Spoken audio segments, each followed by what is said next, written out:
Want to jump straight to any app's settings on Android with just one tap? Here's how you can do it. First, find the app you want to open settings for on your home screen or app drawer. Now, instead of opening the app, press and hold its icon. A quick menu will appear. Tap on App Info or the little eye icon. That's it.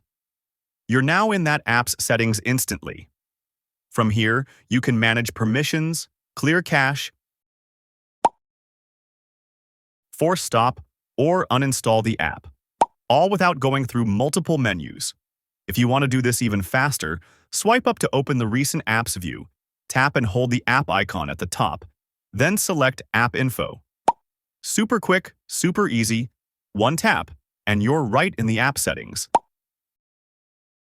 If this video helped, don't forget to like and subscribe for more Android tips.